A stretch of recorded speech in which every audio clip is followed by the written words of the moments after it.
Um, yes, the agenda is just a follow-up on our previous meeting. Dr. Nader suggested a study participating in the study with Dr. Adasuki, and he's an endocrinologist here in Michigan, and suggested that we should attend the grand round. He has some further information about that. But we just need a follow-up if anyone attended the grand round, if anyone is interested in actually doing it. And updates regarding also, as you mentioned, the COVID awareness with Lubaba.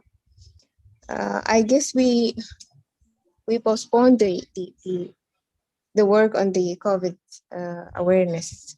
I'm not sure. You just need to check with Lubaba on that.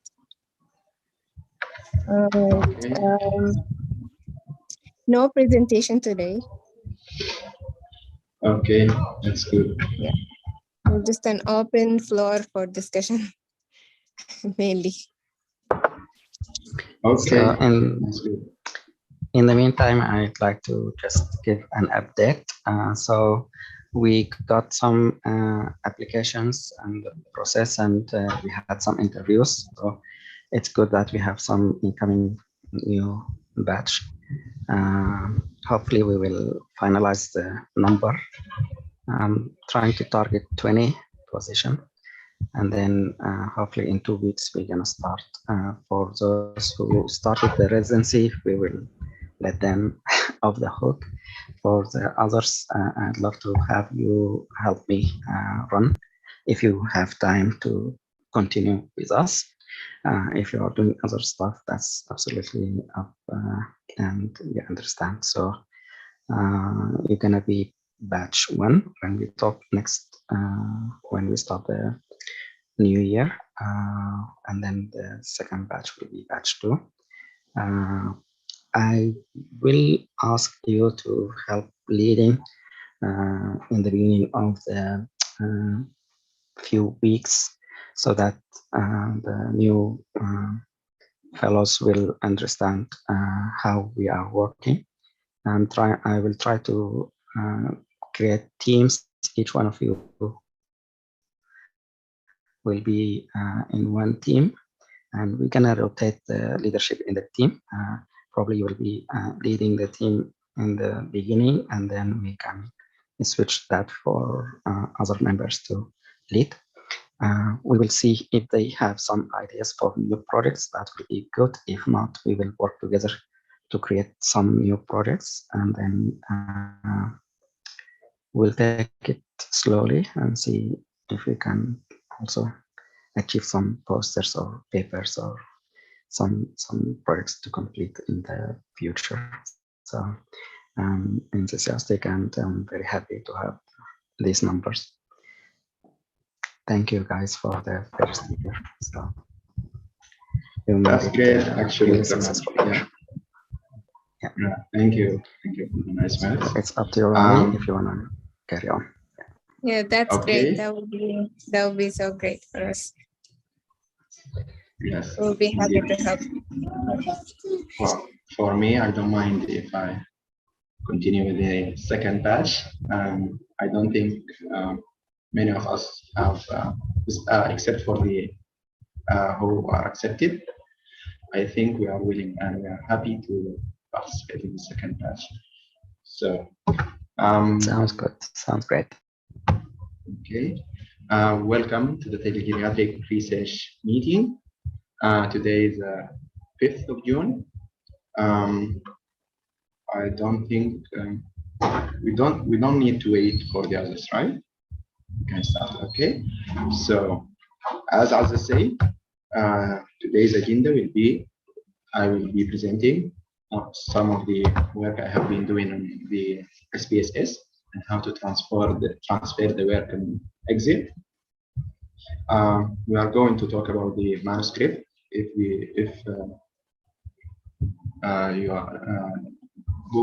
Sarah is available, and also the vaccine awareness. and any updates regarding Grand Round and Dr. Dusugi project. We are going to talk also about the updates and suggestions for next meeting. So let's start it. Let's start.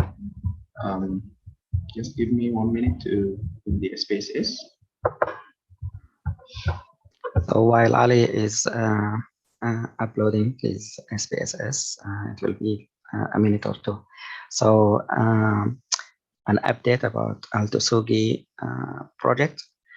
He told me a few of you, the fellows, contacted him, which is great. He was happy with that. The only drawback or the issue was he was looking for someone to actually be present in the clinic, maybe 1 or 2 days a week, sometime. So that means you have to be in Michigan, around Lansing area somewhere, or drivable distance, maybe from Flint or Detroit somewhere. You can reach and work for a few hours a day.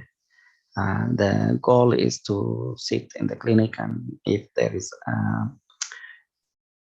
a patient who is eligible for the study and willing to enroll, then you will talk to them about the study, you will get the consent, and you will explain the study, you will go over the requirement and the plan.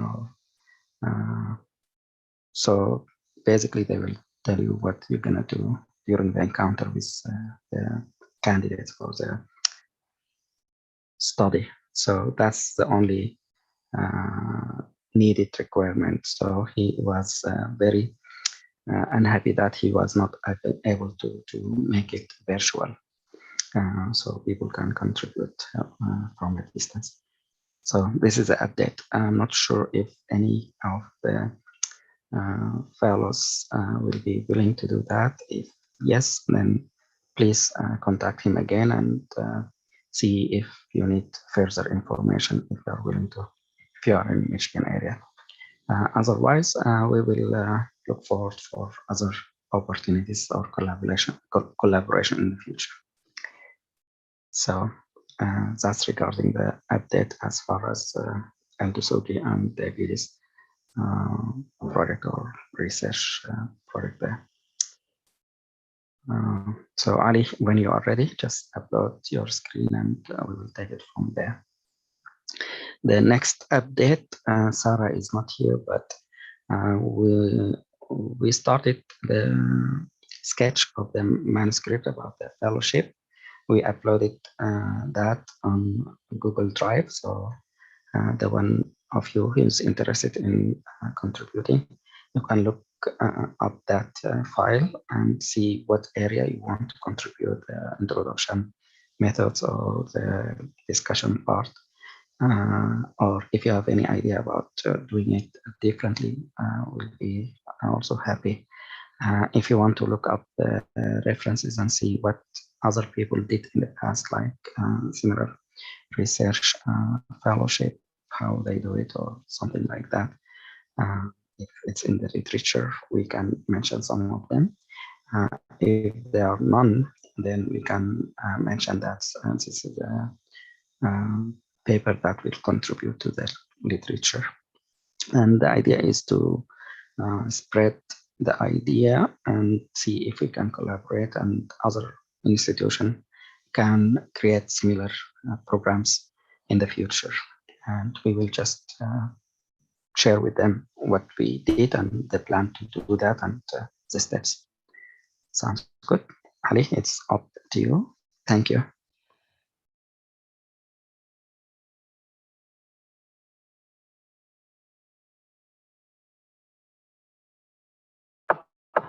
That's great.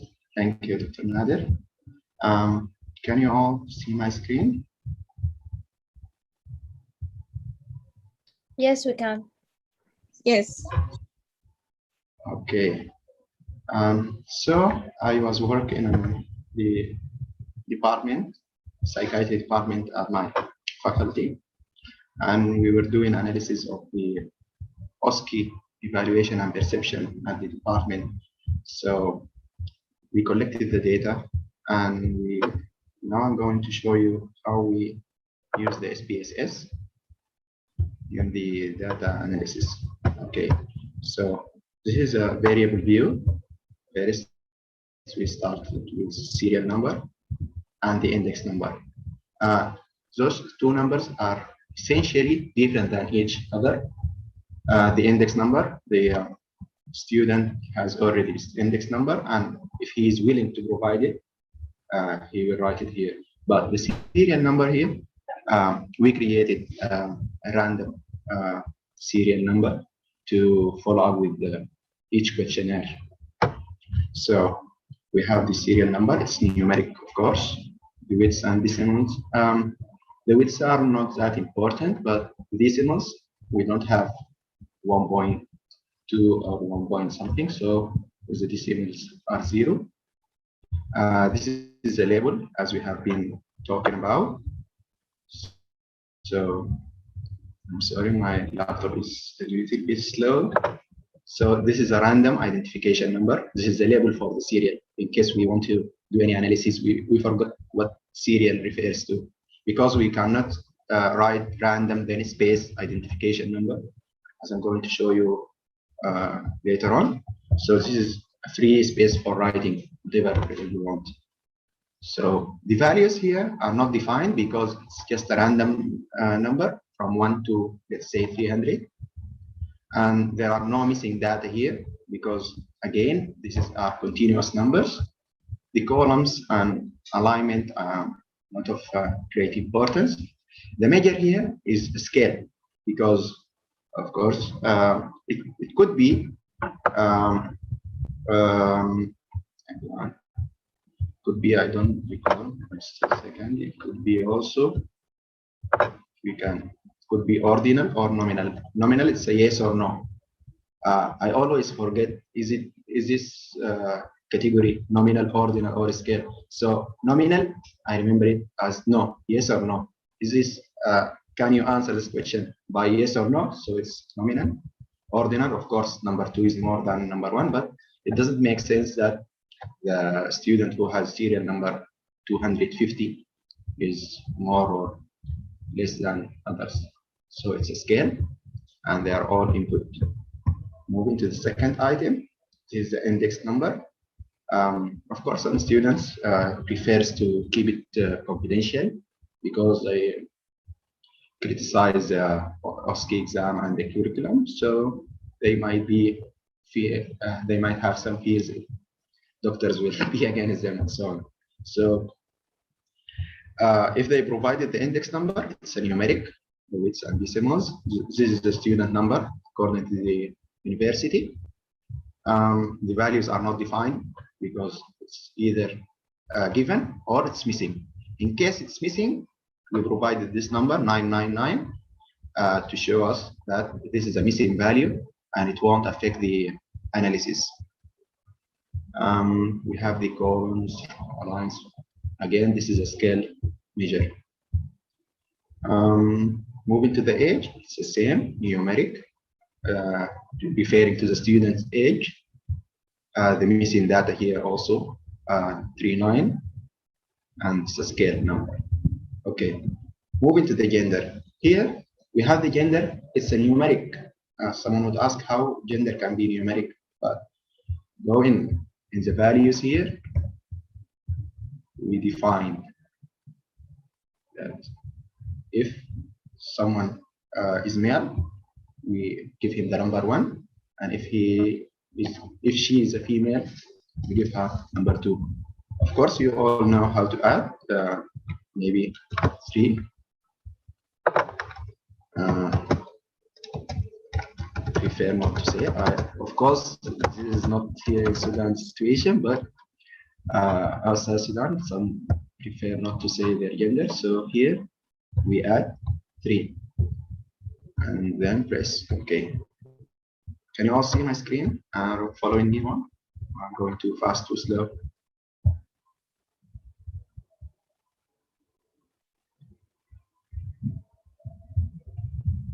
Okay. So if we have missing data here, we give the missing data 999, and here it's a nominal. the category is nominal because it's, is a participant male? Yes or no? Is she female? Yes or no? So that helped me to memorize the nominal category. So starting with the real questionnaire, here we give them, it's a long questionnaire. We don't have to move through, go through them all, but we have here the first item. It's about evaluation of the student, OSCE evaluation. So it's 13 question. Here we have evaluation and the score 3.1. That would be difficult for us to analyze, and because that's why it's important to have a label here. So the first question was exam was fair and wide knowledge area was covered and so on. More time is needed, attestation and so on. So here we have the 13 items. They are all numeric. The values ranging from 1 to 4, 1 being agree, 2 neutral, disagree, or no comment. And also here the missing data are 999. And also it's nominal because do you agree or not? And so on. Moving to the next section about the quality of the exam. It's also numeric, ranging from 1 to 4, I think. The label fully aware of nature of exam and so on. Here the value, not at all, or neutral, or to a great extent. Okay, and of course it's nominal data. Okay, so now moving to the data view.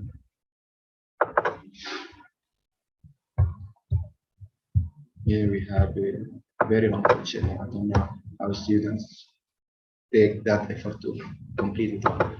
So here we have, maybe we want to sort the data according to the serial number or according to the gender or age. So we press here on serial, sort ascending.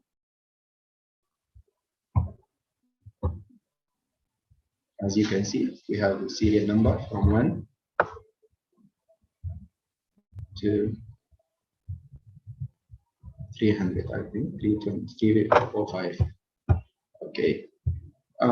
As you can see here, there are many 999, 999, and so on, and that would help us, as I said before, with the analysis.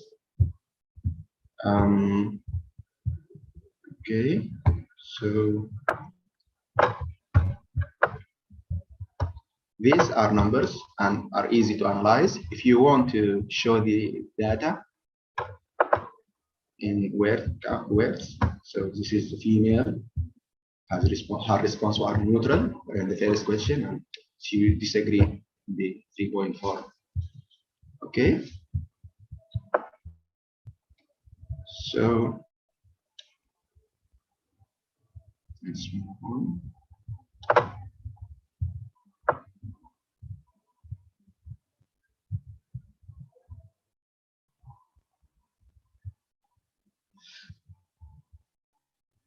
So these are the suggestions.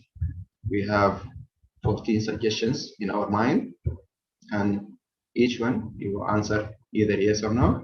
Of course, there are missing data, a lot of them. But the last question is if you have further suggestions. So someone writes the exam is fearful, and someone suggests that examinee be merciful, and so on. So this is an important point that I knew about maybe 2 weeks ago, that you, for the further suggestions section, you got to categorize the suggestions.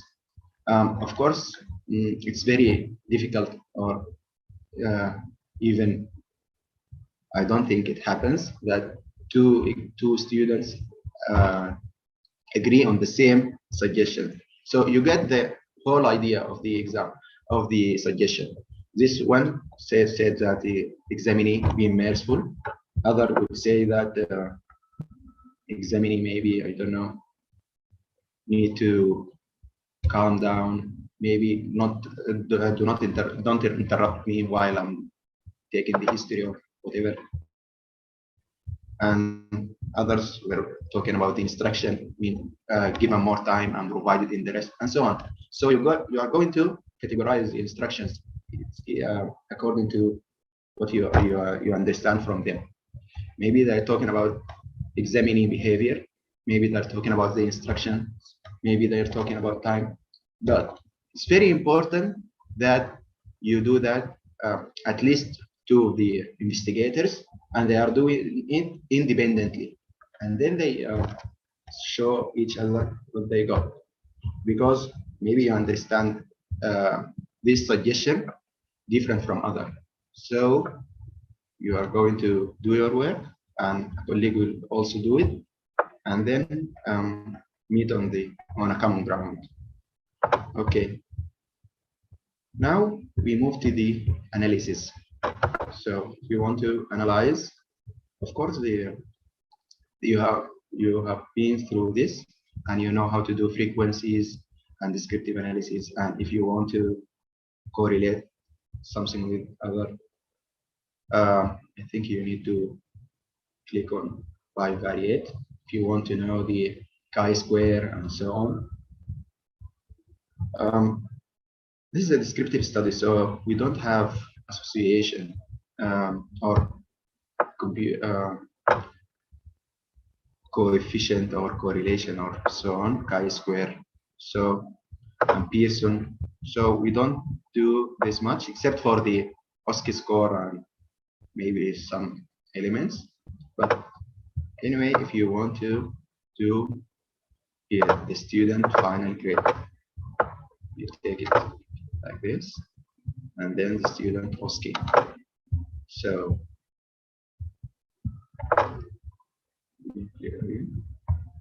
I don't think the other window appeared. Just I'm going to stop sharing and then share again.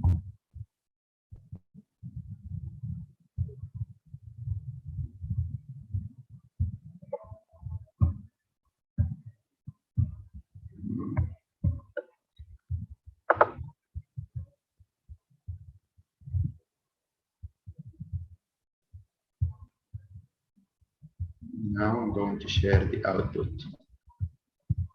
Okay, so here the correlation between the student final grade and the student OSCE grade. It's 0.9. So I think it's highly correlated. If the student get high OSCE grade, he will have a good or high final grade, and so on. If the student get high OSCE grade and final grade, if you notice here, the correlation is 1, and also here, because here we are comparing student final grade with the student final grade. So if it's not 1, then you are doing some mistakes. And also here, the OSCE grade correlate with the student OSCE grade. Okay. Now with this correlation, maybe you want to draw scatter plot. Just a second, I can't remember them twice. So maybe insert.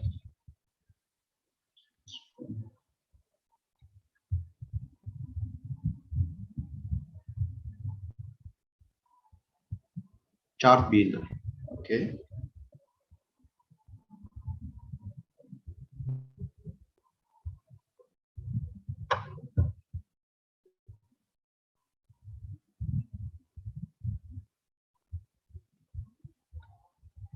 Okay, here, maybe you want to drag the student OSCE grade.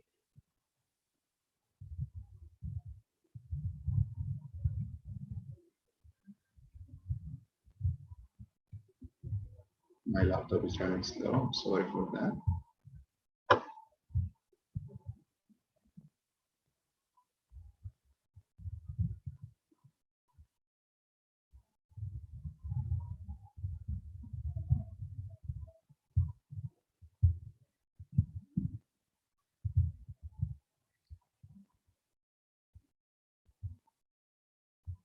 I'm sorry, but I think this is too much for this computer. So anyway, you get the idea. You press on chart builder and choose whatever you want. I want to show you also if we want to know cross tabulation to values, maybe the gender, student gender, and if the exam was fair. So here is the table.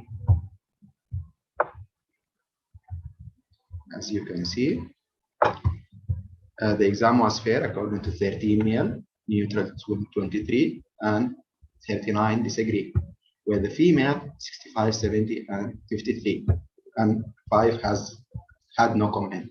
Okay, if you want to do a chart, or if you want to do bar or pie chart or anything, bar graph or anything, it's not visually appealing to use the SPSS, or at least the old version I have, but you can transform the word to the Excel. So if we copy this table, again, I'm going to stop sharing and start sharing to show you the Excel.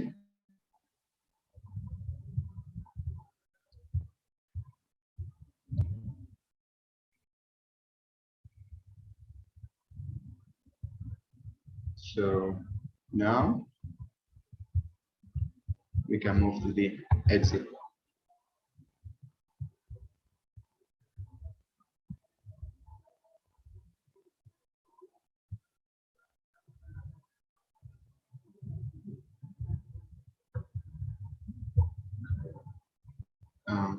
Can you see my screen now? Excel.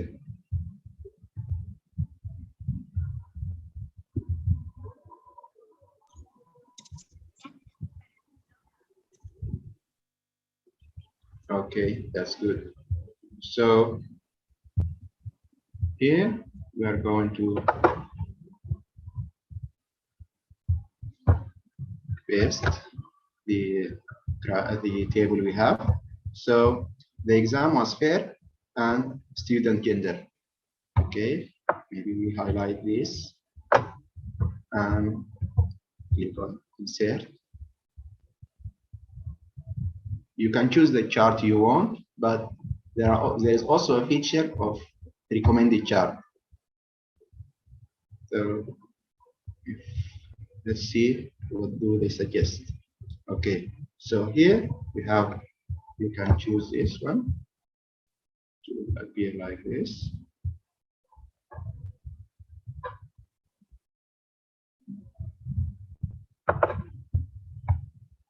Or maybe gonna be like this, the orange color female and the blue one are males. So this is agree, neutral, disagree, or no comment. Maybe you want your chart to be like this. Here, no comment, disagree, neutral, agree, and the same colors apply here. Or maybe you can choose whatever chart you want. This is the line. I think this is visually appearing more than the bar chart, because here you have the females agree more than the male. Okay, or here if they change things, so here are the male and over there the female. The yellow line, they had no comment, and the blue one, they agree on the fairness of the exam and so on. So, but for me, I think this one, I get the idea of this chart very quickly, and I'm going to use this. Okay, so okay here, and then you write the title you want. Maybe fairness of exam. Okay, if you want to add here, sorry, if you want to add the percentage, so the data label here you get it clearly. There are all, this is the numbers, 5 students of the blue line, which is male, which was assigned for males. So 5 male students, they had no comment, and 9 female students. Okay, if you want the data table here, it's also an option. The male students who had no comment are 9, and female were 5, and so on.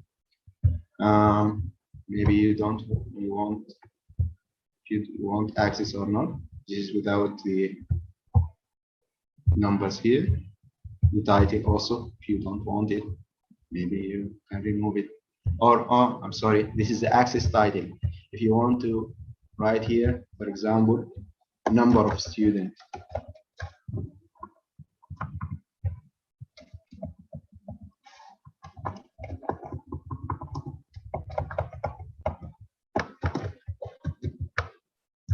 Number, because this is not a percentage, number of students. Let's see what other options we have. This is the access titles. This is a chart title. So I don't want to include the fairness data label. As I have shown you, the data table. Error bars. I don't know what are the error bars, but if you want to include the standard error percentage, standard deviation, and other options. The grid lines. If you want the lines behind the numbers, if you want them included or not, and the legend.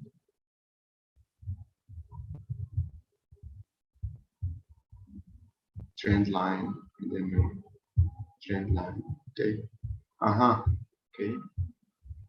So if you want to know the trend line of the males, for instance, here it was about 20 in each response. On average, 20 agree and 20 were neutral, and 20 disagree, and 20 had no comments, and so on. Up down bars. I think these bars are applicable when we want to know about the confidence interval and so on. Okay, if you finished, you're going to take the chart you want and transfer it to Word or Google Docs or whatever. Okay. I think that's all I have. Maybe if you have any questions, if you suggest to do any other playing, I'm willing to do.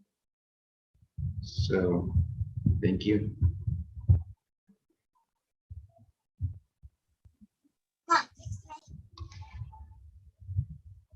And you have a comment, Azza, or a question?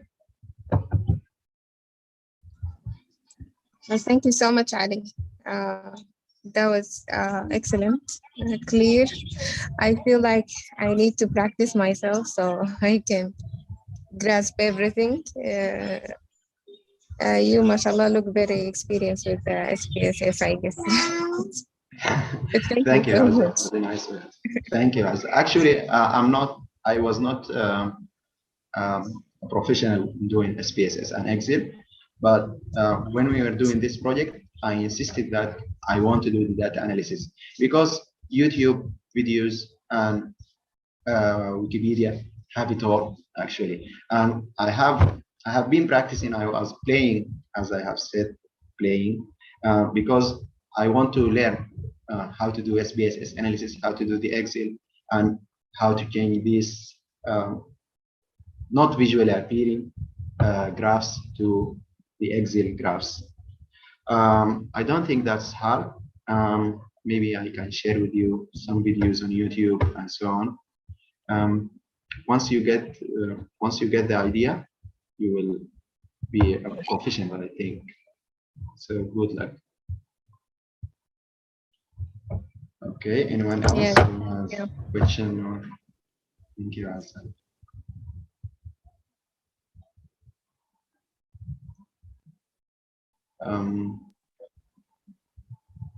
Okay. Do you have a comment, Dr. Nadir, or addition? Sorry, I stepped out, but go ahead. Anyone else? Okay, okay. Does anyone else have a question, or we move to the next part? Okay. As Dr. Nadir said, we have started writing the manuscript. And anyone else, anyone is interested, should contact Dr. Nadir because they have started the work already. It's in Google Docs, so maybe you can join if you prefer and if you are available. I don't think Lubaba is here, but is the iPhone refers to Sumi? Yeah, yeah. Sorry. Welcome, Sumi. Welcome. Yeah. Okay.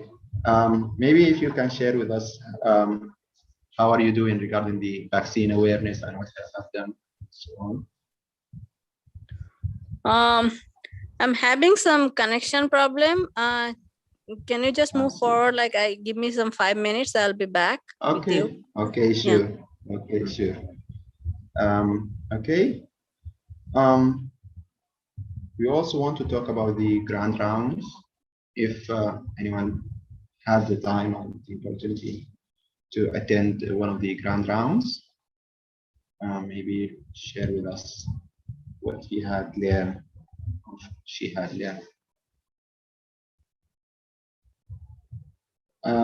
I think there were like 5 or more of us in the Atsugi grand round, and I think it was very beneficial and full of information about the sleep rhythm and how good sleep hygiene can affect the overall health, not only the mental status and not only the energy you have, but also it can affect the hemoglobin A1C and other diseases.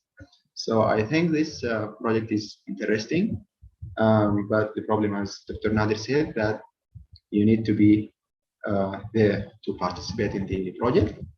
So if you have the time and the willingness to do that, I think it's a great opportunity to advance in medicine. And I don't know, but the quality of studies and research is done here, maybe in the developing country and in USA, are way different. So we are talking about basic things here, but some topics, as I have mentioned, deep prescribing, quality of sleep, and so on. I think it's a luxurious thing to discuss here in Sudan and other developing countries, although they are very vital and crucial for the well-being of the patients. Anyway, any other comment or maybe addition about the grand round? I don't know the schedule for the next meeting, but I think there is an endocrine grand round coming soon. I don't remember when, but I marked that because I'm interested somehow in endocrine and I want to know more. So I don't know, after Dr. Dusugi's presentation, when will be the next endocrine session? I have a question, maybe, I don't know, for Dr. Nadir or others. Can you tell me more about the CME points with regards to, I have attended some presentations and case reports in the AGS meeting, and also I have come to other webinars and so on. So I don't know what points should I take, or they have many options, the AAFB, family practitioners, and also the AGS, and so on. So if you can tell us more. I know that you have mentioned in the past that's not beneficial or important, let's say, for us, but since we had attended the meeting, I think we can take the certificate, I guess. In the AGS meeting, there are 2 options. I don't remember them, but if you can tell us about them. Thank you. So thank you so much, Alice, so much. Your presentation was great. I attended part of it. Sorry, I couldn't complete all. And the question you raised is an important question also. So the CMA, it's a continuation of medical education. Basically, it's for physicians who finish their, let's say, board examination. They specialize, let's say, in internal medicine. When you finish your internal medicine residency, you will be required to do the board exam so that you will be certified in your area, in family medicine, in internal medicine, in neurology. So you will be board certified. And to practice in the state, each state requires that you continue educating yourself after you finish your certificate exam, like the board exam. And each one, they require a number of hours. Let's say in Michigan State, they need 50 hours per year. So each year you need to attend or show that you have completed 50 years of continuing medical education.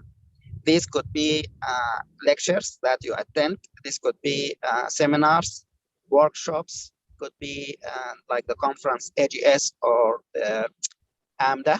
So in each of these, they will, when they have the flyer or the schedule, they will assign certain topics with certain CME hours. It could be 0.5, it could be 1 hour, it could be 2 hours, depending on how long and what the objective.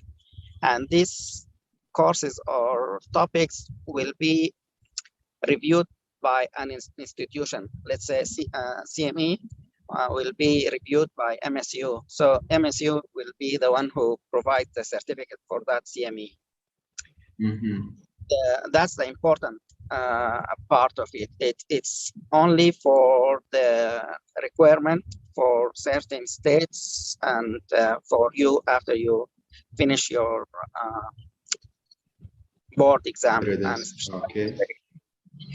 For others, let's say you are resident, or for you guys now, you are still did not start the residency. You can attend and you can get the certificate. That's well and good, but it's not gonna help a lot. Yeah, it's not gonna help a lot in the sense they not look at the certificate because it's required, but they will look at you are continuing to educate or move yourself further, or you keep yourself busy. So if you attend this, you can just put them in your CV that you attended the conference and maybe you attended certain topics, and that's the part that might help you. Okay. And to tell you the truth, it's gonna help if you target certain high yielding topics. Let's say nowadays we are talking about COVID. So if you attend anything in COVID, it will be important in your CV to show that you attended it. You don't have to, you can just mention it's a CME accredited or something like that. But the topic itself, the part that's important, when they review your application, they will see that you attended, for instance, COVID management in ICU, something that's you will get the benefit out of it when you practice your residency. Something that's they need to teach you. So if you already learned it before you enter, that might be also helpful to look at from their point of view. I looked at some courses. These are free courses from Harvard. I think 3 of them. I put it on the app. So if you have time, one of them is a week long. It's also like a couple of hours a day if you want to do that, and by the end you can get a certificate. So you can do 2 or 3 of them, and you can put that in your CV, showing that you are continuing to educate yourself. So this is a long answer for your quick question, but it's just you think about what you want to put in your CV. You can attend as many. You don't have to get the certificate now because it's not gonna. The certificate, when they give it to you, you wanna show it to the state, or if they come after you. But nowadays you are, maybe I'm not sure if Iraz can let you upload some document extra. You can get the certificate for that purpose if you want to.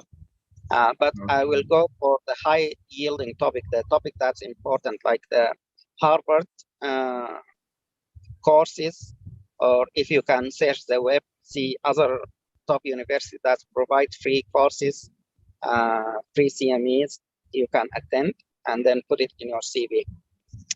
So look at the app. Thank you. Okay, thank you, Dr. Nader, for the clarification. Actually, it covered many points. I think one point I would like to add, it may show how consistent you are on how much do you want the specialty. And maybe if you are targeting cardiovascular, so if you have many webinars and so on, attending COVID cardiovascular related topics, maybe in addition also to the emerging pandemic and so on. So as Dr. Nader said, please go to the application and maybe see your these Harvard courses. It would be beneficial to you. Also, I have noticed that there are some updates in the application. One of them that I'm able to get to the application without restrictions being in Sudan and so on. So thank you, Dr. Nadir, for making that happen. I think there are some arrangements have been done in the application, so that's good. And please, every now and then, go to the app and participate in the uploading or sharing ideas yourself. Thank you. Maybe Sumi, I don't know if 5 minutes has ended or not. So if you are free, please stay on. If you are not, we are going to move to the next agenda. Yeah, thank you, Ali. Sorry, like I'm connecting through phone to them, having some problem in the computer. So, but still I can provide my input for the vaccination camp. So basically what I'm doing now is, it's a Detroit, like a underserved community, a family practice office. So I'm rotating there every week, and then I am like they have a established practice for family medicine, and as well as we provide COVID vaccine. So I'm just trying to talk to the people, like, do they have any vaccine hesitancy for that? And also in the meantime, I also implement a new idea that when people come for the second dose of COVID vaccine, there is a site, it's called like Michigan Immunization Data Registry. So from there, if you have access, you can look at it, like what are the people based on their recommended age, what are the vaccines they are due for. So I'm noticing that most, like a lot of people, they're due for shingles and as well as hepatitis E. So when they come for the second visit, I counsel them, that I talk to them that, hey, from the, so I kind of like study about them ahead of time, and then what are their medical indication, my medical diagnosis, what are the comorbidities do they have. Let's say if a patient have a diabetes, a steroid user or something like that, so I, and then from there I get the data and I put it in that maker, that improvement registry. And then from there I found out like what are the vaccines they are due for beside COVID. So as my idea is, as the people who are coming for COVID, so they trust a vaccine, right? Means they care for it. So I just want to provide them that piece of information that as like we are going through a COVID time, so our concentration only for the COVID, but at the same time you need to take care of some other stuff, such as like being like having your comorbidities story, like you have like these 4 or 5 comorbidities, and you are it's better to get the shingles vaccine as well as pneumovax, like Prevanor and PPSV 23 followed by 13 or whoever indicates for that. So I would counsel that it will prevent you from getting pneumonia. And like so I encounter different questions, such as like the other day one of the patient was asking that hey, I heard about shingles. I saw a ad in the TV, and it seems to be like it's painful. But due to COVID, like people can die. But I never see or I never heard that because of the shingles, people is going to die. So why you want me to consider that? So I feel this is a very good question for us. So like I want to hear from you guys. How do you counsel or how do you address that type of questions?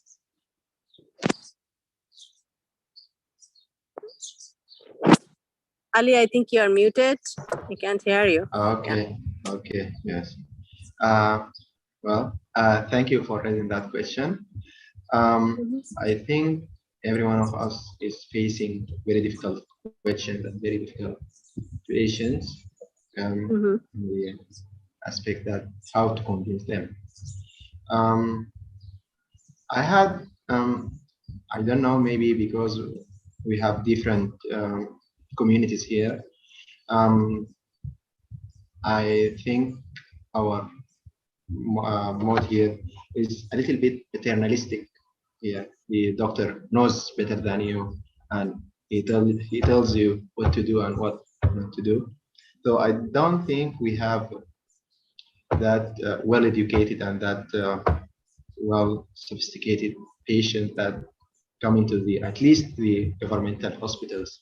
But I don't know if Azza, Umnina, or Khalid has faced difficult patients and how do they react to them. Of course, one of the points that you need to be aware of any updates, you have to be grasping every aspect of knowledge regarding the issue you are discussing. For instance, the question you raised and other questions like, don't know, I have talked about it earlier. If the vaccine makes you infertile and so on. Also, if you are uncertain or if the literature is lagging behind, like what we have now, because if you have, for instance, I don't know, if you have, let's say anything, if you have malaria last week, can you take the vaccine now? Or maybe it's better to wait for 1 week more. We don't have much data to answer. And also, the vaccine, there are updates on everyday basis. For instance, when I took my first dose AstraZeneca, when I look it up in the search, I think I saw it was preferred to take the vaccine 1 month ahead, the duration 1 month. But when I was going to take the second dose, I figured that something has changed. Some say that it's 2 months. 2 months is preferred than 1 month. When I went after 2 months, I saw that, I don't recall where, but they said that 3 months is better than 2 months.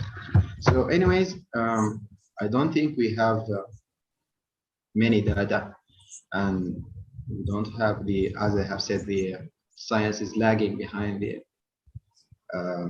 real life. So I don't want to talk too much, but Azza, Mia, or Khalid, if you have any input or any. I'm sorry, So, Sumi, can you repeat the question you had? Okay, Yes, so Sumi? I'm here. Can you hear me? Yes. Okay. So the question was, when the patient came for second dose of COVID vaccine, so I was just counseling that you have a four comorbidities and you are 60 and above, so it's better to get the shingles vaccines. And I explained them, like, what's the importance of vaccines, shingle vaccines and all that. So the patient asked me, like, I'm not worried about anything other than COVID at this point, because COVID mortality, I saw my neighbors and my surroundings that people are dying due to COVID, so that's why I came for COVID vaccine. But I never heard that like nobody dies about COVID, I mean shingles. So I'm not going to consider shingles at this time point. So my question is, how do you address this type of queries, or how do you do that? I'll tell my how did I deal and how did I convince him for having it. So I just want to know from yours too. That's why. Yeah. Yeah, Is that thank you so clear, much. Khalid? Khalid, go ahead. Yeah, it is. I Yes, think please, go ahead. in this situation, I would have explained the benefits of the vaccine. I would have started before um, explaining the vaccine. I would explain the disease itself. Is it exactly? What are the symptoms and what are the complications? And so the patient here would be well informed about the disease, and then I will talk about the vaccine. But I'm not really experienced in that type of counseling, so that's just my opinion. Thank you, Khalid, for your opinion. Azza, did you want to add something? Yes, thank you, Sumi. Thank you, Ali. Um, I guess here it's all about offering the information and not push the patient into one direction and leave it entirely up to them. But in such a case, Sumi, from what I understand, the patient is not like totally disagreeing with having the shingles vaccine, but he's not seeing the priority of having shingles vaccine right now. He thinks that he needs the vaccine for the more uh, notorious COVID, of course, than the shingles. But I would like you to explain that why do you need shingle vaccine? It's shingle by itself, it's very painful. I would say to the patient, if you know anybody has shingles, you will like ask him how was it. They would explain that it's painful, and you could easily prevent it by having this vaccine or piece of injection. I know they're not be totally refusing the idea, but I will put the information in their hand, and of course, I will let them. They are welcome at any time to receive the vaccine or to receive the shingles vaccine if you're willing. But this is for your safety, for your health, for not to go through this painful preventable condition. So I will just explain like that. But from what I understand, based on what you said, I think he's not refusing the shingles vaccine, but he doesn't want to take it right now. I guess, right? That's great, Azza. Thank you for sharing your opinion.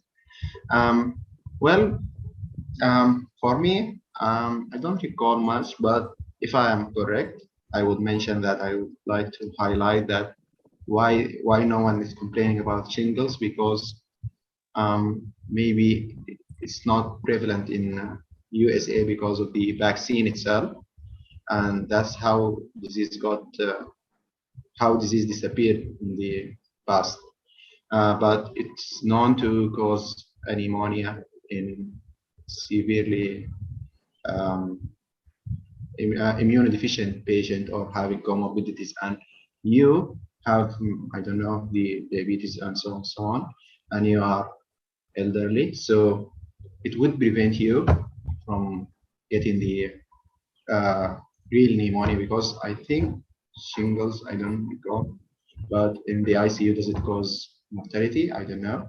And also, I would tell him that it wouldn't affect you in any ways. It's easy. There are no side effects, and it will prevent many harms to you. That's all. I don't know if anyone else would like to add. All Do you right. want to add, Dr. Nader? I agree with both approaches, Az and Ali. That's great. Yeah, and I think this will be applicable to other vaccines as well. As Sumi mentioned, this is We're having difficulty also, hearing you, Dr. Nader. I don't know if it's only me. Yeah. I have also. I thought like this my connection problem, but yeah, I'm having Yeah. difficulty hearing him. can you hear me now? No, I mean With we can some hear, but difficulties, it's very yeah. yeah. Mhm. Very, If you can raise your voice, maybe. Or so I think it's basically, I agree Bluetooth with or both. something. Maybe.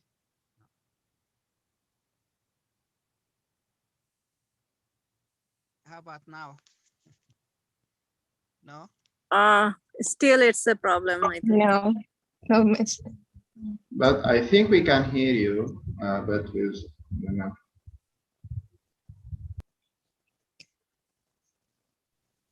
That's okay. You can continue. Yeah, Ali, you can continue. No, we can hear you. okay. If I think we are able to hear him, right? But Yes. I know your voice is low, but we can hear you. I think if we. So, yeah. So maybe mic is not working well. Yes. So I agree with Az's approach and your approach, Ali. And this applied to not only the vaccination for older adults, but also I think for other members of the family, flu vaccine in the future, and the kids for other immunization, because many did not go to their family doctor during the last year during the pandemic because either the clinics were closed or they were limited, or because the family, the parents might be like afraid of going out. But hopefully in the future it will be done. So I agree with two approaches. That's you look at the patient and see what benefit they will gain from that vaccine, and try to understand what the resistance or the reason for them not to go for that, and try to convince them otherwise, educate them. It's similar to the approach for smoking cessation, the 5 A's. You want to ask and understand what the thing, the wall or the thing preventing them from taking the action, and try to compare that, and then try to make a plan. So when you convince them that's good for them, it's not enough to say that, but also try to make a plan. Tell them we have an open position, open spot for injection in next week or in next 2 weeks. So why don't we make an appointment for you? So you push them to the action step, and then they can resist that or not, but at least you push them all the way. So this is what I would like to add to what you mentioned, Paul. Thank you. Sumi, if you want to add. Thank you, Dr. Nader, for providing your input. I just remember that I came across an article about multi-drug resistant and extensive drug resistant tuberculosis. And that's, of course, due to COVID situation and the lockdown and the clinics, and the the approach was used, which was direct observation and therapy to ensure every patient takes the drug. But of course, with the lockdown and the clinics and what has happened across the world, I think we are facing a new generation with multi and extensive drugs, the drugs that were used for treatment of tuberculosis are not working.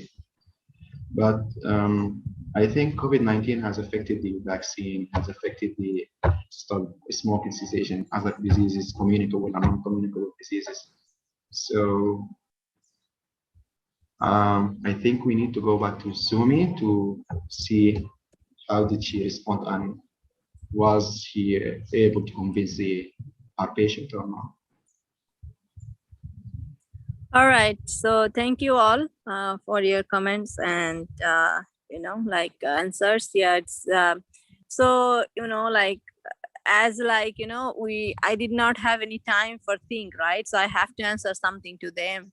But I feel like these are the things like we need to convince them, and this is our job to convince them for anything. So first of all, I mention first that see, like, you have multiple comorbidities, so you are really high risk for that, for having a shingles. And next I concentrate about, like, emphasize more, there is one thing called morbidity, one thing is mortality. So probably due to COVID, you have seen your surroundings that people are dying and people are the people who are surviving, probably their morbidity is very high. So shingles is something like that. Yeah, it's probably the mortality rate is very low for shingles, but the sufferings is very high. If anyone's get shingles, like, one thing is, like, it's very painful. So the pain, nobody is going to take care of your pain, so you have to suffer for that. And another thing is, if you get one time shingles, you might not able to get the vaccine for 6 months until it goes completely away. And there is no guarantee that it may not, it's something like, it comes, keep on coming back and forth, like it's on and off, something like that. So we have seen so many patients, they got like 3 years in a row for the shingles, and like it's very painful, and still she's not able to take the vaccines until it goes away. So sufferings and morbidity is very high for shingles. Another thing, like because while the conversation, he at some point he was talking about COVID, and he saw his neighbors died and all that.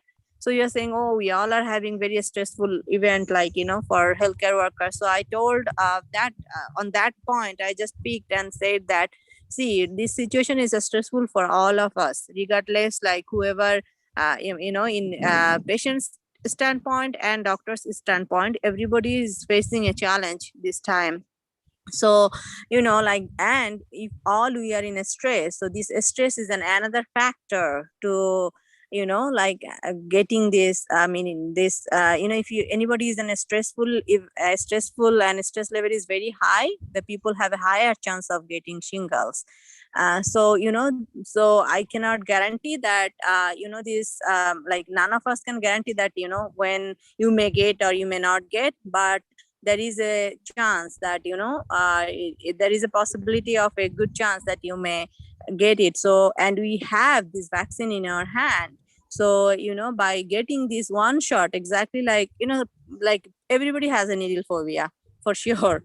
Like, so I also explained, like, it's just like a COVID shot, it's not going to harm you anything, but it's just like and at the same time, so I think it's better to counsel them, like, it's not harmful, but you will get the same side effect as any vaccine, like flu or like shingles or like COVID. Like, you might have some flu like of symptoms, fever, low grade fever, or like some throat pain, or like but it is going to go away, the like your in 2 days. And also that means if you get those symptoms, that means your body is making antibody against this. That means your body is working, your immune system is working.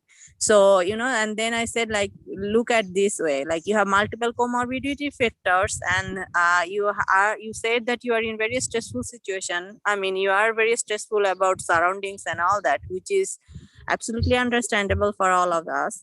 And also, like, you came here for COVID today, the second dose, and she told that she's very scared to get out, and she's not going to see come in person. Possibly she will consider telemedicine for televisit for next year, if that's possible for her, for his maintenance care or chronic care.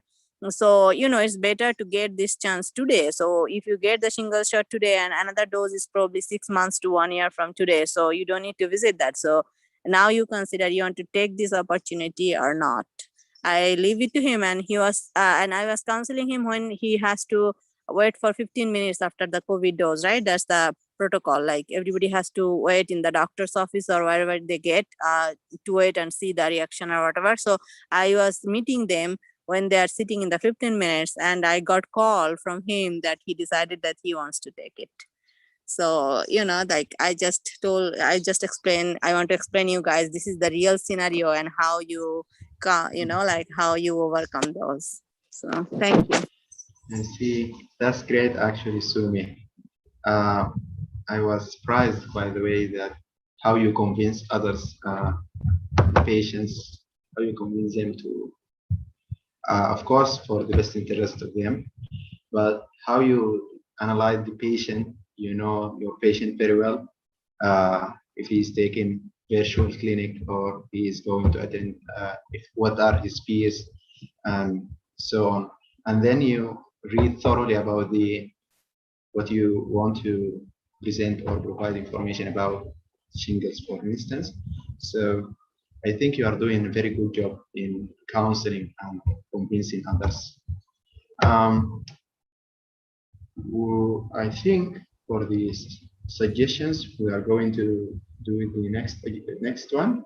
But I would like to suggest that we have a presentation on counseling and convincing. So I think you will be the best one to present it if you don't mind, if you are free, Sumi, or if you are not, maybe others can present them. Yeah, no, that's not a problem. Next Saturday, you mean?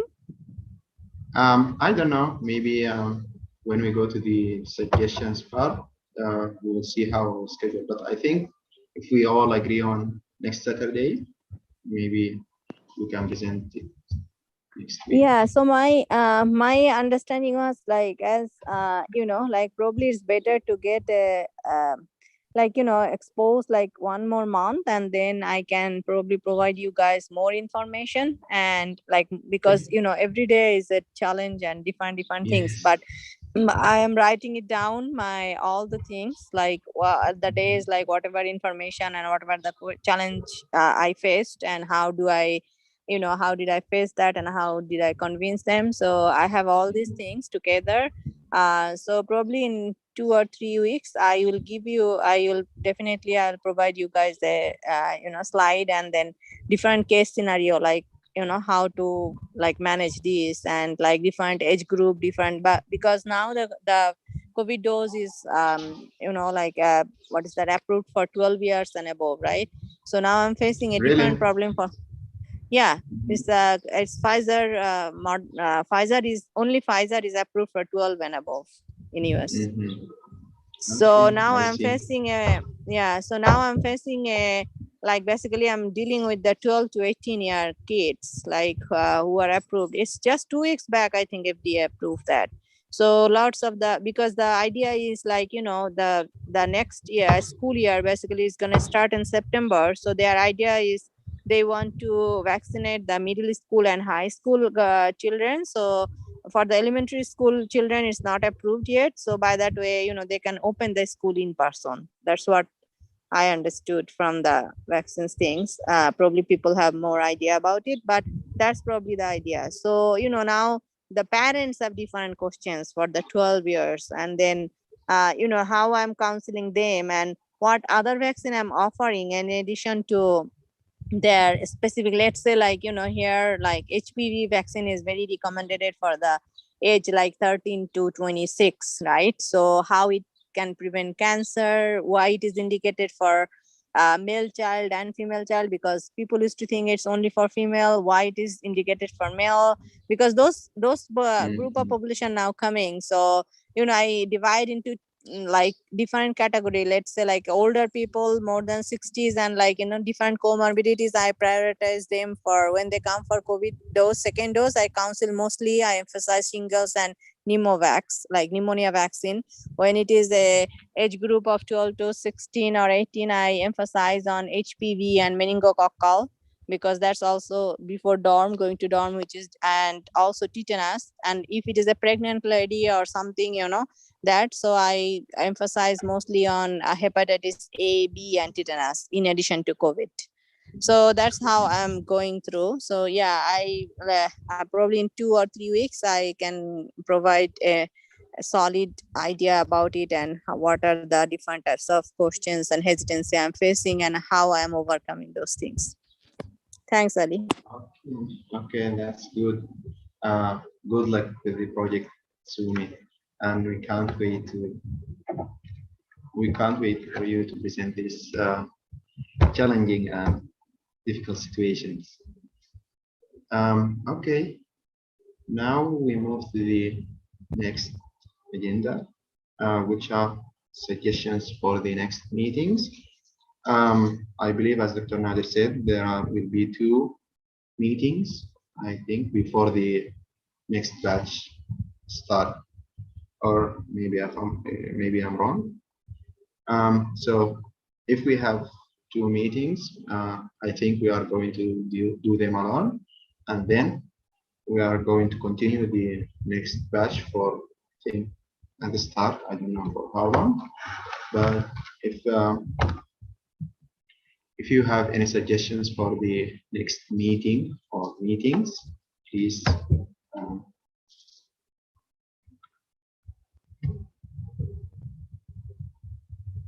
Anyone has any suggestions? Yes, I have a suggestion that I wanted to run by you all, especially Sumi, since she was the leader of the cardiovascular abstract. I was thinking if a few of you have the time, maybe we can start writing a manuscript for that project and try to publish. So what do you think, Sumi and others? Do you think this is applicable? Thank you, Khalid. Sorry, Ali, probably I took from you. No. But No problem. sorry, yes.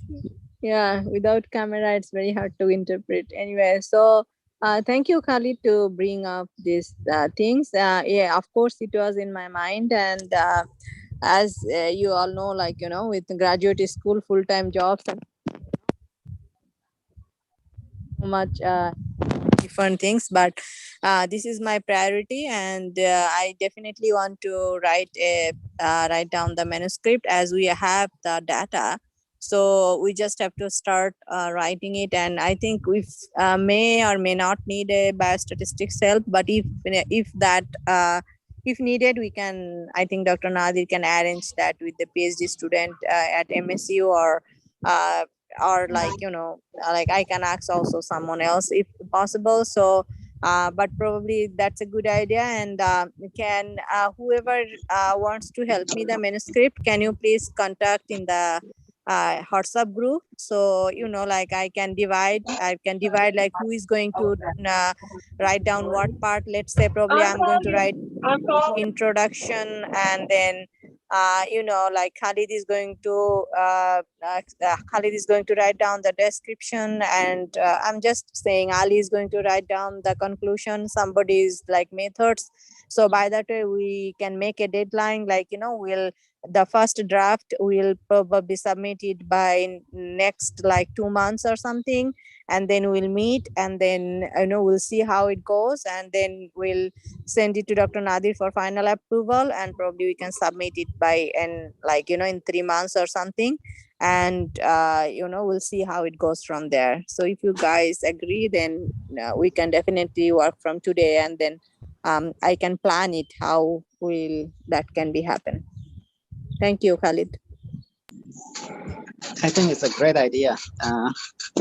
So I think you can start a WhatsApp group, as you mentioned, Sumi, and see who is interested, and then you create a team, and then you assign the task, divide it, and see who will do what. I'll be happy to help with that. I suggest that you start a document similar way we did with Sarah on Google Drive. So everyone can access and put their section, and the rest can look at that and can edit as they go along. So it could be teamwork. It's not gonna be like each individual is alone in the process. And this is how we did our paper. So I started the scratch template. I put it on document, Google Documents, and then each one added some comments. I review the comments and then add it to my section, and then the rest, each one has their own section. So if you want, you can start the template or the document and then see who will join you in the team, and then assign each one some part, and they can share the document together. Thank you. Thank you, Khalid, for raising the question, and thank you, Sumi and Dr. Nadir. Sumi, did you want to add something?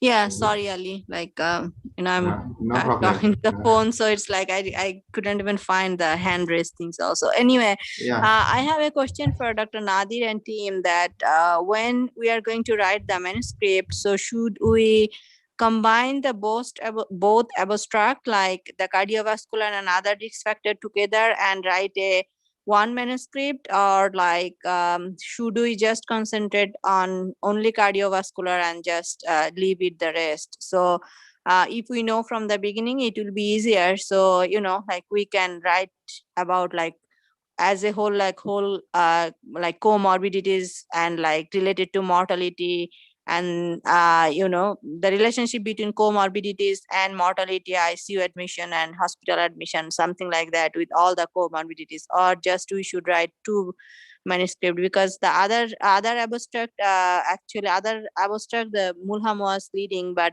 I guess like it will be hard for him to write manuscript or something, because it's very challenging time for them to, as they all are joining residency. So my idea that we can include all of us, that's not a problem at all. All 13 fellows, or if I'm not wrong, 13 or 15, I'm sorry if I missed, but something like that, whoever in the fellows. But we will just the manuscript part, we will divide like whoever interested and go accordingly. I want to know from Dr. Nadir's perspective how he wants to do that.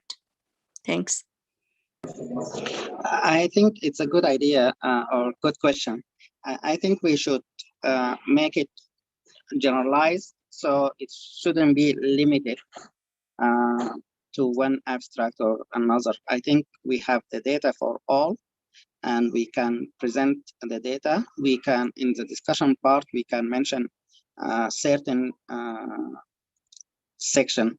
Let's say section 1, we can say we looked at the cardiovascular complications or risk factors, and then we can talk about them, and then the next section we can talk about other risk factors as another subsection. But I think we can make it combined paper. What do you think, guys? Well, for me, I think it's a great idea. I don't know.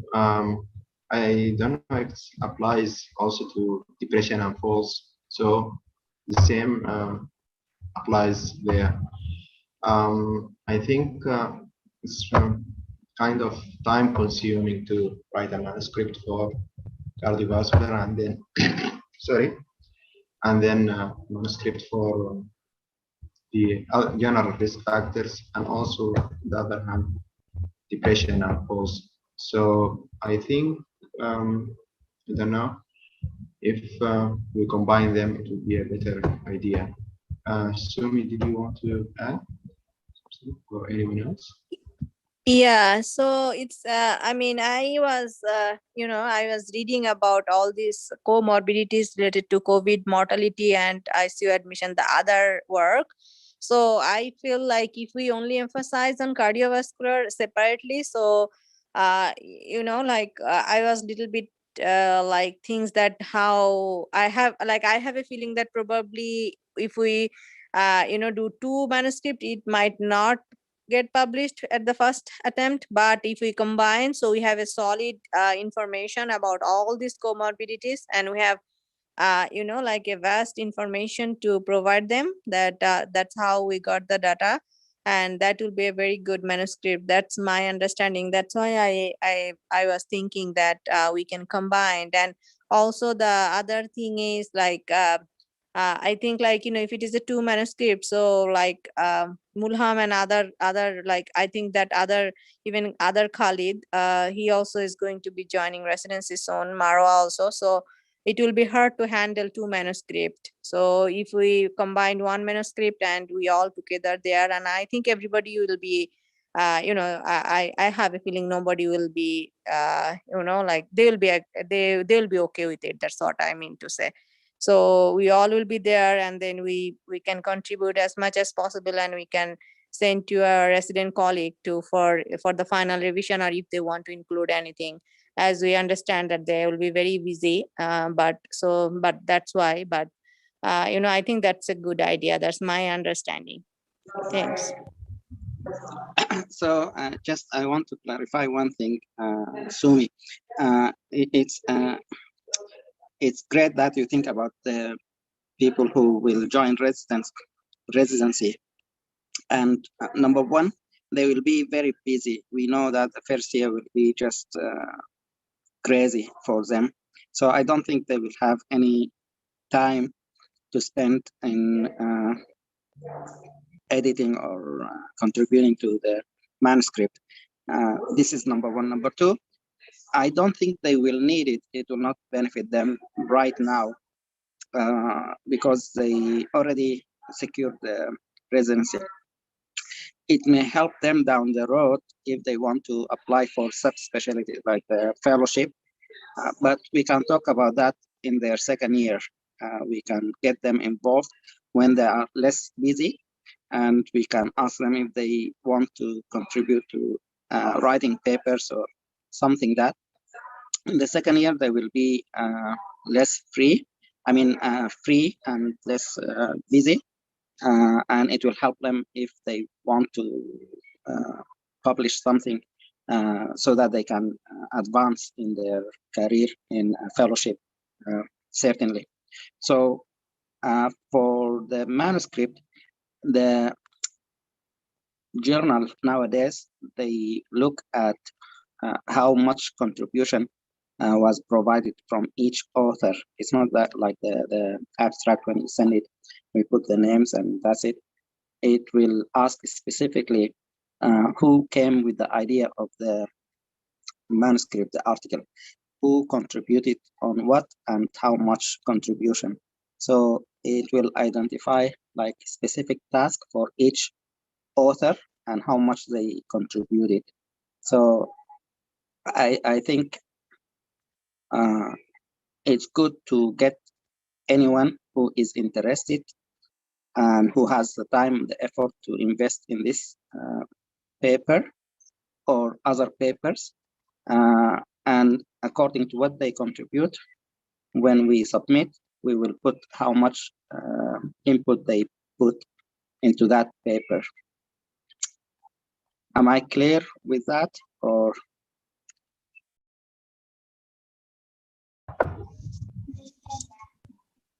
Yes, Dr. Nader. Yeah, that makes sense. Yeah. Sure. I think it's clear. Yeah. Yes, those are all valid points. And maybe for Sumi and Khalid, if you want more participants, maybe you can use the second batch if they are interested and ask them for helping you. I think they would be more free and willing to participate and of course learning in the process.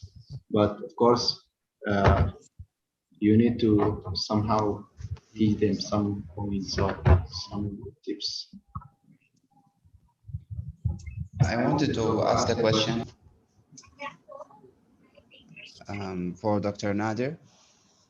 What is the average number that journals require for authors for such a research project?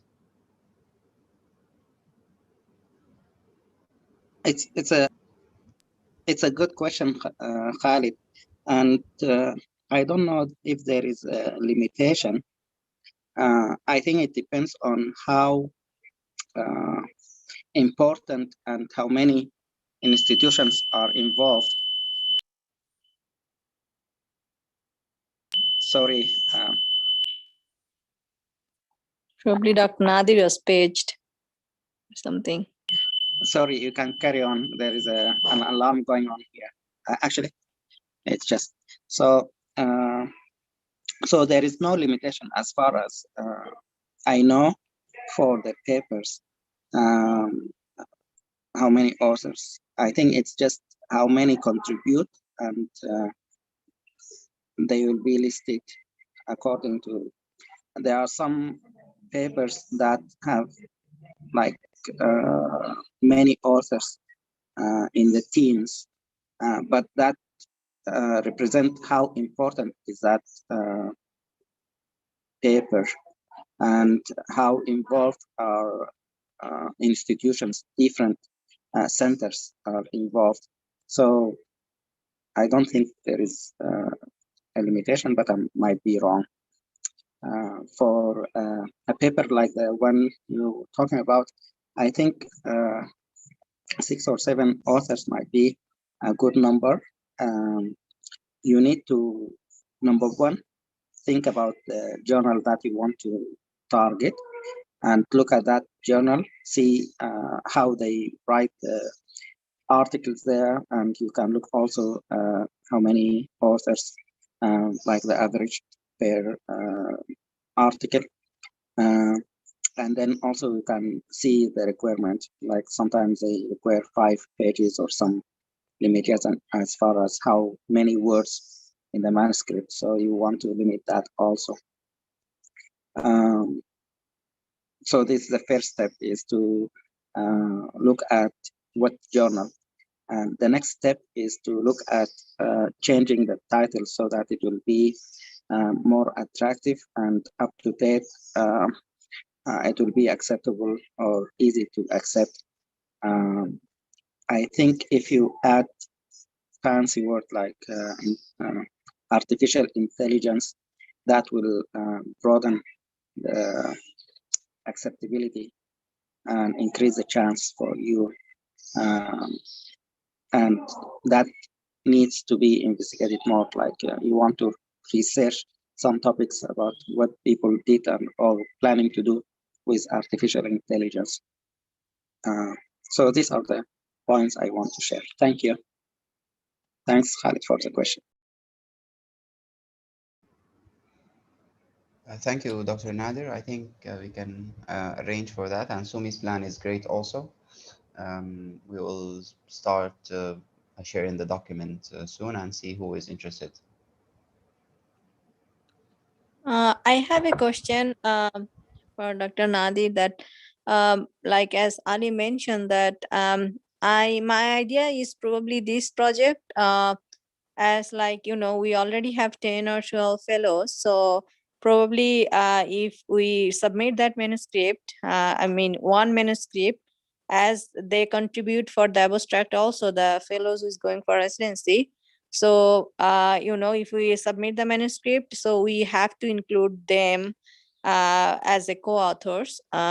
It's, I You mean, don't you have know, to, it's, sorry to interrupt you. So, Sumi, you don't yeah. have to. They contributed to the poster and the poster was accepted. So their job is acknowledged as far as poster and the project. If they want to be listed as authors in this manuscript, then they need to contribute. They have to have some section they write in, or they have to review the article, the manuscript after you did write it, or they have to somehow contribute so that when we submit, when you put the author name, let's say Mulham, you will put his name and you will be asked to mention what part or what contribution he did. He will not mention that he wrote a poster or something like that. So for him to be listed as author, I'm just picking him up. I don't think he will mind, but to mention him as author in this paper, I think he needs to contribute. If he doesn't contribute, so it will be hard just to put the name on the manuscript and saying that he contributed to a poster. So it's a totally different ball games, totally different projects. Yes, the data is similar, but the paper is it's a work that needs to be done. So if someone contributed, they have the right to be listed as author. If no one contributed, then their name shouldn't be there. It's just from ethics point and from the journal point of view when you submit the authors. And each author will have a paper signed that they will state that, yes, I approve the manuscript as written, and I affirm or confirm that I contributed this part. So I have no problem if they have the time to contribute. Each fellow who secured the position in residency, if they have the time and energy to help you guys, even in the next coming weeks, that will be great. Let's say Omnia, you have some time now until end of June when you start your residency. If you want to contribute and have your name on the manuscript, that would be great. So please do and contribute with Sumi and the other team, and then you will be listed as an author. I'm just mentioning your name because you are in the meeting now. So if you have the time now, you are ready to participate and have the energy, and you want your name to be listed in the manuscript, the paper, then contribute and your name will be listed. If you are busy finishing your job there and preparing for the next residency position, you don't have time, then we understand and it's okay. You already contributed to the posters in the past, so your name is already in the literature, already acknowledged. So we acknowledge and thank you for doing that. So we understand if you don't have the time. Sumi, is that clear? Sorry, I cut you down, but No, I mean, that's perfectly clear. I want to clarify from the beginning. So when, I also agree that it's better like if 6 or 7 co-authors for each manuscript. So I want to make sure from the beginning that, so whatever we have done for the poster, that is done. Now we are going for the manuscript. Basically, we are going to start a new project, let's say, but we have some base already, so we can just use that base. But think about from today that that's a new project, and whoever will contribute for the manuscript, they will be listed as an author or co-author, and based on their contribution. And we'll go from there, and regardless the new fellows or old fellows, doesn't matter, whoever will contribute, they will be listed as an author and co-author. I think that's clear from today for that project. And whoever is not in the meeting, I will I think, like, including Sarah, I only know Sarah, but I can wait for the other new fellows probably in another 2 weeks or something, and I will send an email for each of the fellows that whoever contribute for this manuscript, they will be listed. And if anybody wants to join, just join, and I'll make a Google shared document, so each of us can see, and I'll be splitted the work, like who will be responsible for what part. And I'll put the deadline also, that by that way, we know our deadline, and we can put our contribution because we all are busy in different ways. I can understand that each of us has either a different responsibilities. So if I give you 2 months or something, so you can split your work and get it done, and probably if we can submit before the next cycle ERAS application, so we can write down that we submit a manuscript and we can talk about it during the interview of next session. If you all guys agrees, and including Dr. Nadir, how you guys think, or if you want to, have better idea, you are just welcome to share. Thank you. I think that's perfect. You had your plan already. I just want to add one thing. If you would like to know more about the participants' maximum number, some journals you are targeting, I don't know, specific journal from the beginning, just go through the requirements, and maybe they have the maximum number of co-authors and start from there. Anyone else who have any questions or additions to Sumi's project or anything else? Okay, me. Yes, I have a suggestion. Regarding next week's meeting, maybe I can present how to write a research budget. I've recently done one. It's new to me. I'm not experienced.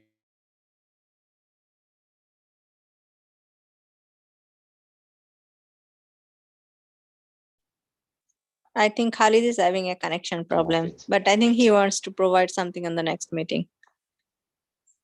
I think he had internet issues, but what I understood from him is he would like to present budget, how to write budget, and next week I don't know much about that.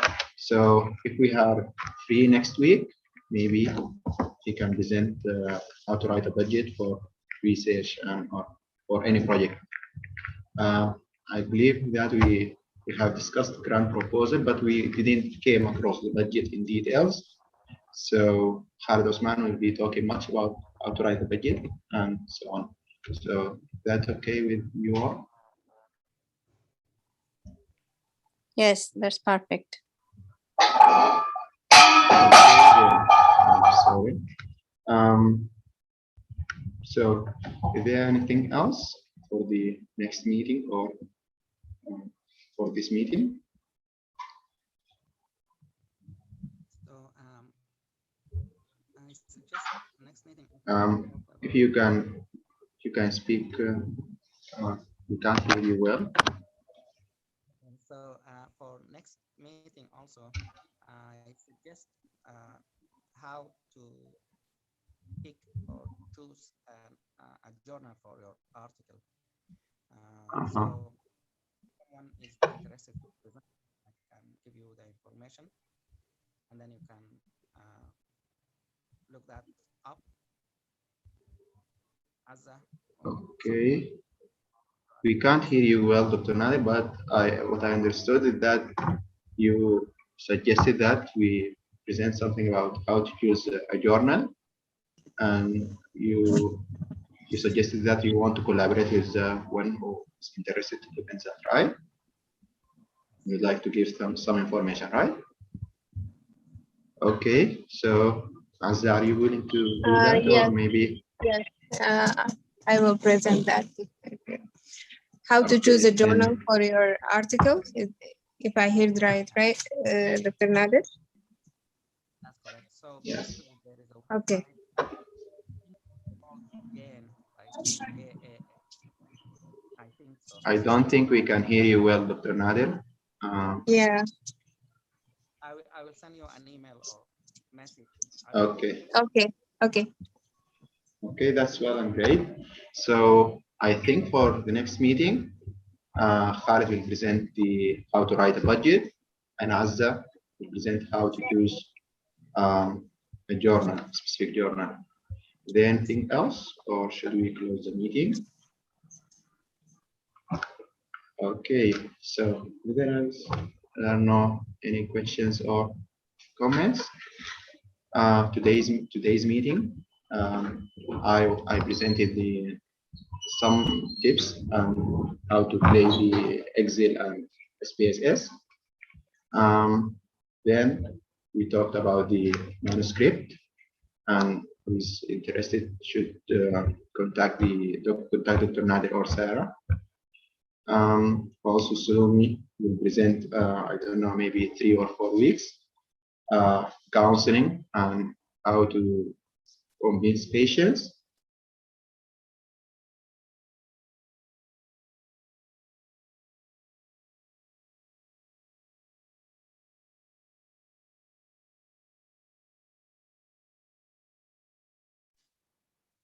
I think Ali has a connection Yeah, problem again. disconnected.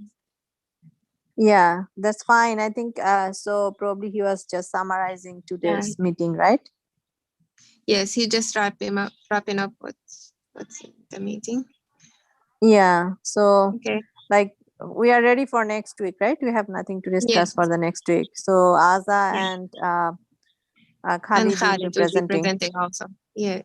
Yeah, and who will be leading? Right. Any idea? I will check with Ru'a because she was supposed to lead today's meeting, and I think by default it will be Ru'a next meeting. Okay, sure. And then we can contact in the WhatsApp. So yes. If Roa is not available, can you just be the backup for the meeting, to lead the meeting? Did you hear me? I think, yeah. Okay. If you are available, otherwise that's fine. Yeah, sure. Yeah, we will. Some of us will be leading if Rua is not available. We'll contact in the WhatsApp group. Yeah. Okay, Aja. Yeah, if you Okay. contact with If she's Rua, not, if she's not available, I will lead the meeting. Since I have the presentation, I have no problem doing both. Oh, okay, no problem. If she's not available, yeah. Sure. All right. Okay. So, are you all set for? Yeah, we're all set for today. Thank you, everybody. Okay. Thank you, Ali. He's back, but I think he's still having issues. Okay. All right. Thank you, Dr. Nadir. Thank you, Aja, and everybody. Yeah, have a great day. Bye-bye. Have a good day.